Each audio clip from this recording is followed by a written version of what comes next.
that is the famous TikTok spot there para makapagpa-picture with the Big Ben. Unfortunately, it's under construction. So we cannot do the TikTok trending as of now. But maybe next time. Then I'll go back na sa Venetian para magtingin lang. So yeah. So here is the view.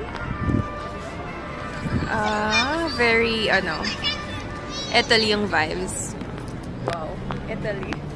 You know what? Next time I'll buy a tripod so that it'll be more comfortable and makuha ng naayos. So this is that's where you took a picture for the famous TikTok.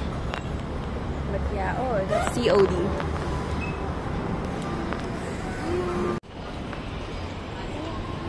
So it's Venetian also.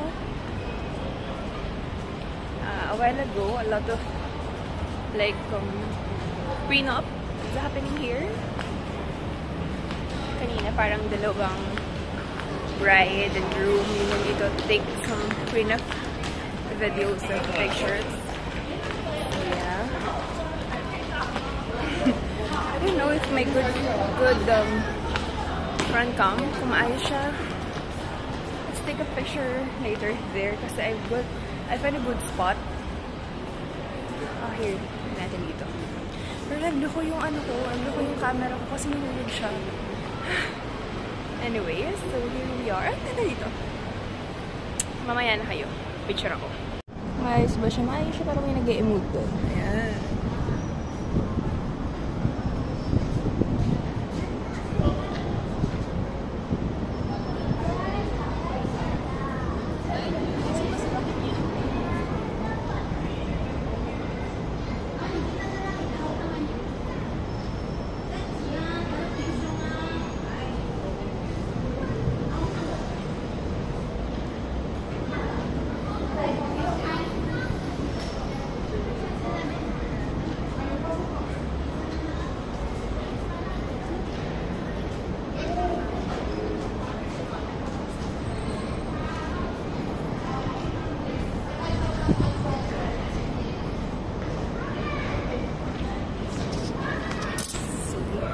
You know, I found a really good spot like here.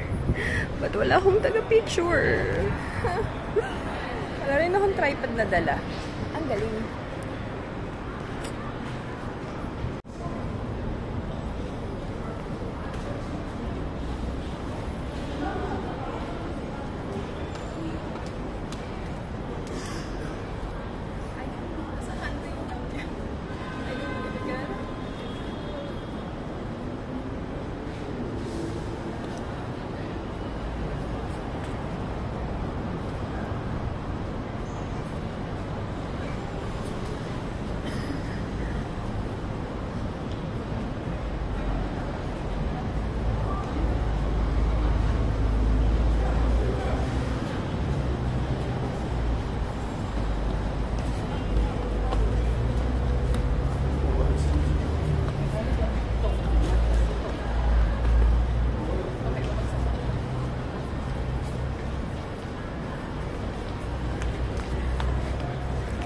Mind you, nandiyan niya nakadikit.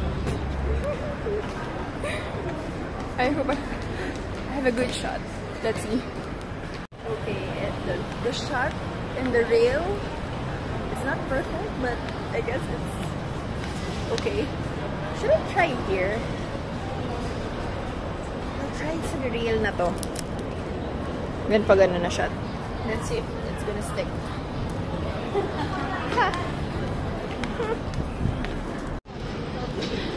Sana all may tripod. The only tripod that I have is my arms. But look, the boats.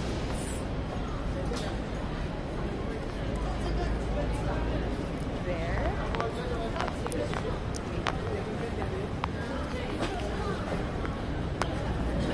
Oh, I think I have a good spot for taking pictures. I hope my phone will stick it. Okay, let's see.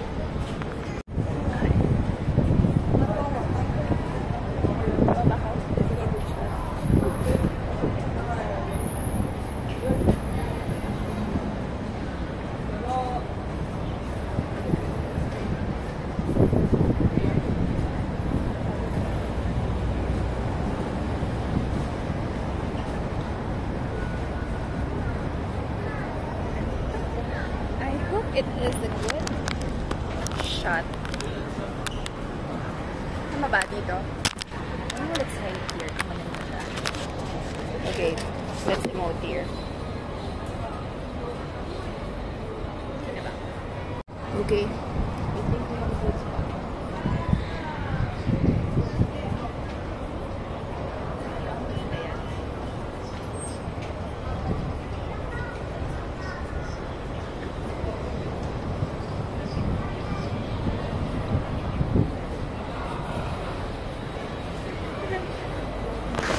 Okay.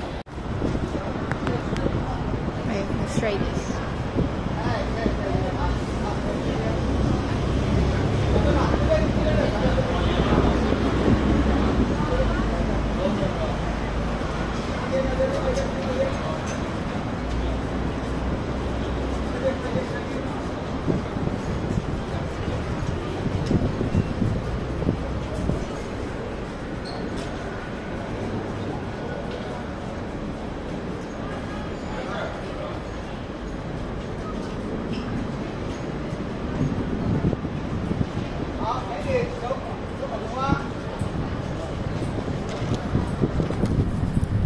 Okay, let's see. Oh, that's what I'm talking. And 1, 2, I think pang-apat na silang bride. Nakita ko.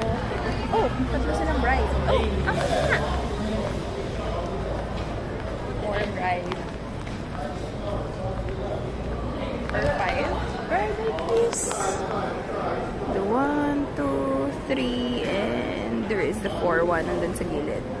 And then nandito yung iba. Anyways.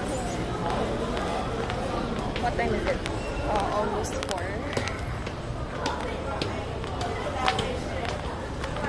I also find a good spot. Let's try to take a picture instead.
So downstairs is the casino.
Hope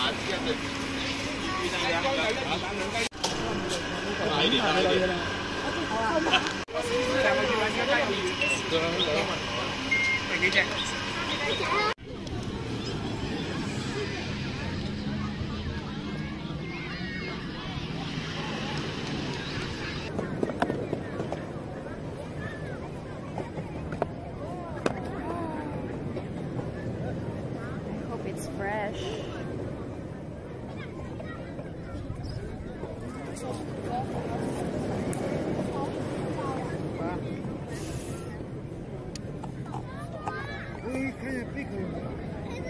I really do hope it's fresh. Because if it's not, I don't know.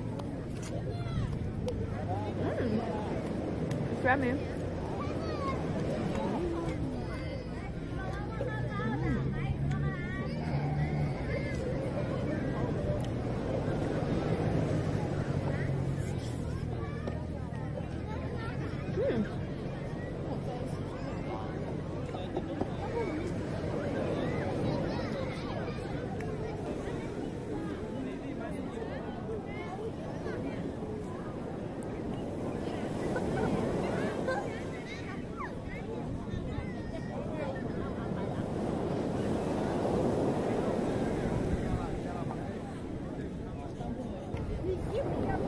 So, it's been a month since I'm here at Macau.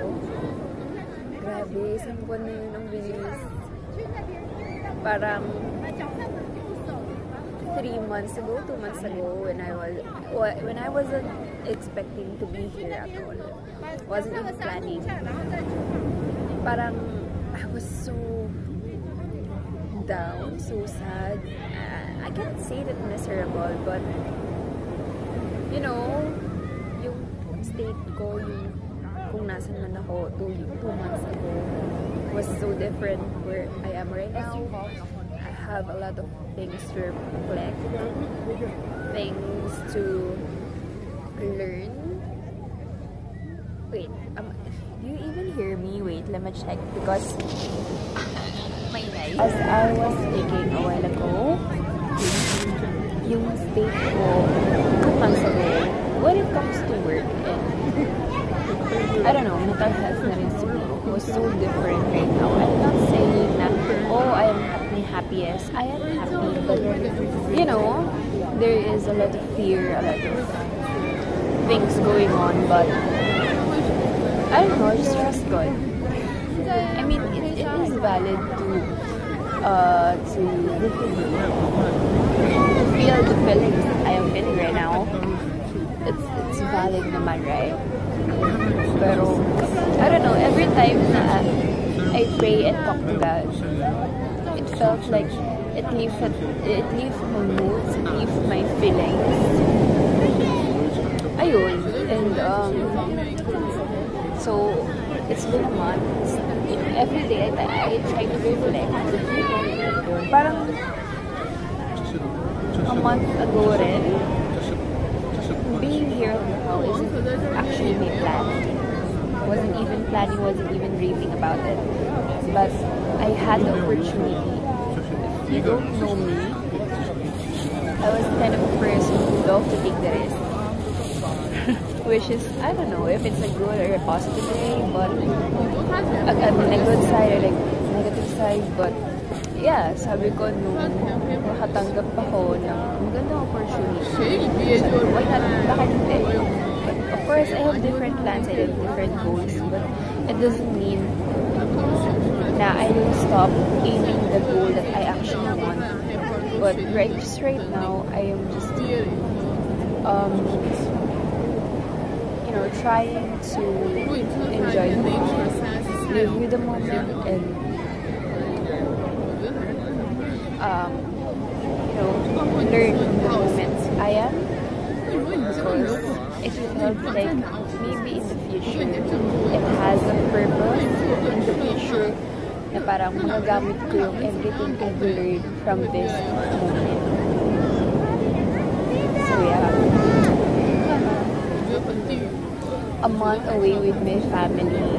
Well, technically I'm with my uncle naman, which is, you know, nakakatulong siya.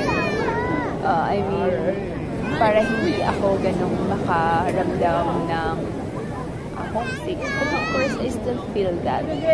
I remember nga, on a exactly 8th day that I was here in Macau, I broke down. Literal na broke down talaga. Umiyak ko sa loob ng hotel. I even have a video of me breaking down and sent it to my best friend. She and her, her and me, we're the only one who knows that. But now you know, if in case I upload this. Anyways, yeah, on the 8th day, broke down na umiyak talaga ako. Kasi halo-halo yung nararamdaman ko. First was homesick, fear. It felt like I'm having an anxiety, and if you also don't know, my 2 weeks before I fly going here in Macau, my dog died. So, isa rin yun. Pero alam mo yun, naghalo-halo yung emosyon. Bago rin kasi yung umalis, para akong walang maramdaman. Alam mo yun, wala akong emosyon. Parang delayed yung naging emotion ko. Parang gano'n. Kasi, wala akong maramdaman. Wala. Excited, happy, sad. Ay, wala. Nandun na kami sa airport. Wala talaga. Not until on that exact moment, on the 8th day, it felt like, lahat ng emotion mo. So, yun. But, I'm not saying na hindi ko na nararamdaman kung ano yung naramdaman ko at that time. But, you know, it changed now. Kumbaga, I reflect on everything. It's becoming better. You know, better days are coming ahead. Parang gano'n. Emotions naman, it's not linear. You know, it's like up and down. You know, you have to have faith and trust the process. Kasi at that time, at that day, sumuko talaga ako. At hindi pwede naman ako umuwi eh. Really?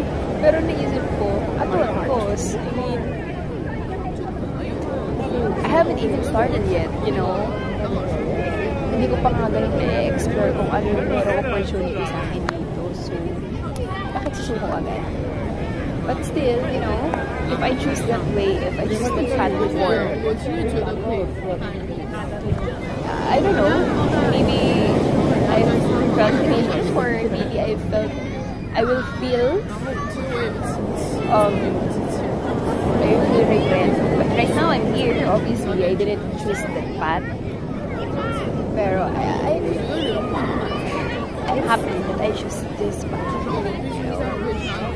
Ayun, there's a lot of things to reflect, a lot of things to do. Madami na. Yeah, I'm still figuring out things. I miss vlogging, and I may still do it. I will do it again. So yeah, yun lang. Ano lang. Wala lang sa mga. Happy 1 month to us now. Oh! And I am looking forward to more adventures, ups and downs. I am praying na masurvive ko. And of course, patuloy ako kakapit kayo.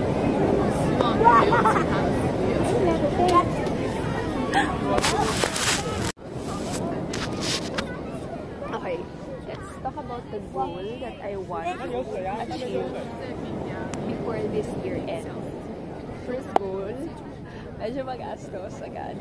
I don't know if I should buy a phone or a camera because I really want to start again. And start again in vlogging. In terms of vlogging, I actually miss talking with the camera.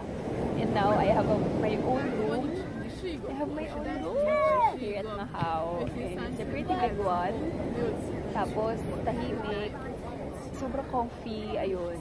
So yeah, that's the first goal. It's either camera or a phone. But better, of course, kaya naman ko ganyan yung quality ng camera ko. Anyway, second was buy things for my family this Christmas. Things they like, such as, I don't know, maybe gadgets. I don't know, bahala sila kung gusto nila. Kumbaga, it's a way to give back to them. Third is, mapunta dito si Mama for her to travel, you know, to relax. It's been mag-1 year na since mag-retire siya. January ata siya nag-retire. Yun. That's one goal. The other goal is to... Ano ba? The other goal ko? Actually, ang gusto ko talaga ma-achieve was yung top 3 na lang. Yun na lang. Yung top 3 na goal na yun. Yun. The first one is to have like camera to do vlogging na. To start it. Actually, started it na.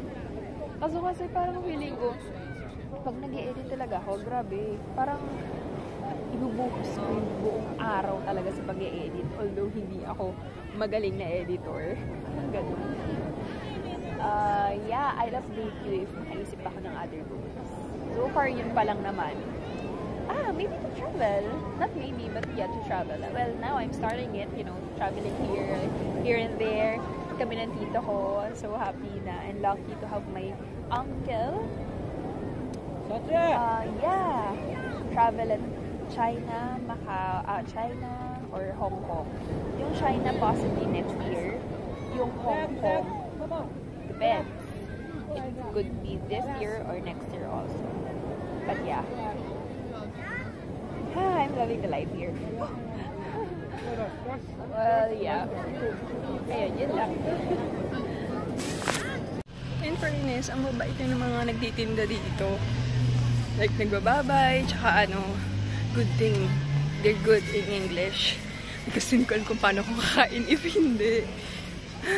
But anyways, yeah, ang bait nila. Kasi meron kasi doon, uupuan ko sana. Tapos kinausap ako ng Chinese. Siguro yung tone niya kasi, like, baka ganun talaga yung tone niya. Na, parang na-realize ko, bawal akong kumain dun kasi hindi ako bumili dun sa pwesto niya. Tapos, yung binilihan ko ng drinks, sobrang bait niya. Ang galing niya mag-English. Ang ganda ng accent niya, ang ganda ng pagkakapronounce. Tapos, tinuro niya ako dun sa papete sa nakaupo at nilinis niya. Ayun. Uwi na ako, be. Bye!